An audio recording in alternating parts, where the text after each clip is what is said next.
Bismillahirrahmanirrahim. Assalamu alaikum students. I hope that all of you are good and safe and sound at home. Students, in the previous lectures of narration, direct and indirect, we have talked about the introduction, the rules that we need to follow, the basic rules to change the direct speech into indirect speech, and we have also dealt with the assertive sentences, the types of sentences, and the first one type, assertive sentences.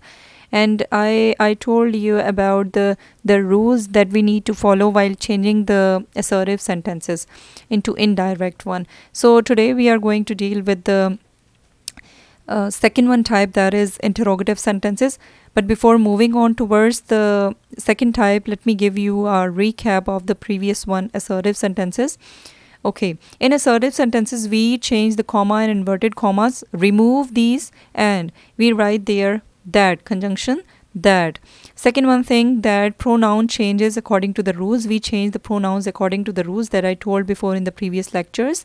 Say and said will remain the same, but say to will change into tell, and said to will change into told. The other thing that is that you will not write to again after tell and told.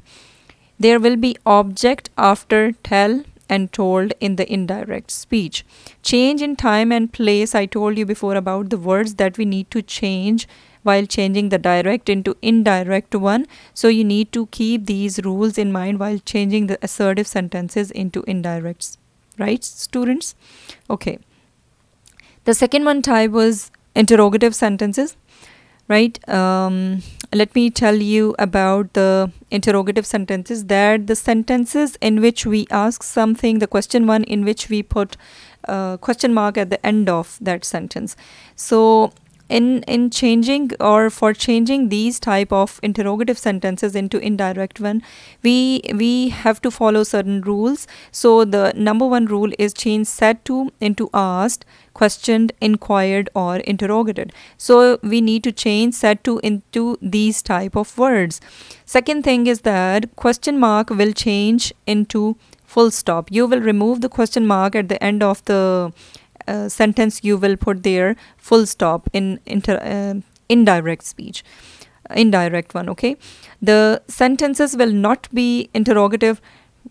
The third thing is that if you will remove the question mark and put there full stop, and there will be change as well, that you will change those interrogative type into simple one sentences by starting from the subject, and after that you will write the helping verb. So there will be no interrogative sentence. That will be a simple one sentence in indirect speech.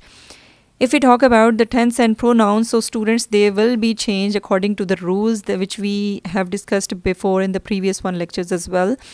If the question can be answered, let me tell you students one more thing, that there are two types of questions. First one question is the question which can be answered, and then the second one question that is starting from the WH word, right? I told you before about the WH word that start from whose, whom, who, how. So these what or why. So these type of words are actually WH words, right? So if the question is starting from this type of words, so that is called the second one type, right? So the first one type of question that can be answered, there will be an addition of if and whether, if or whether in the indirect speech while changing it right from the direct.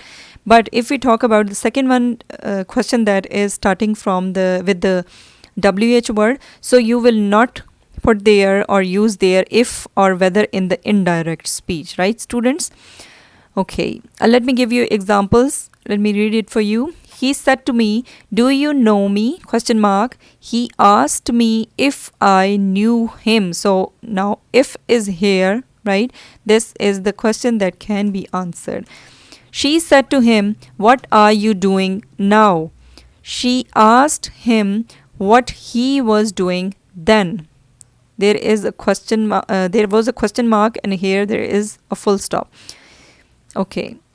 He said to him, "Did you intend to come with me?" Question mark. He asked him if he had intended to come with him.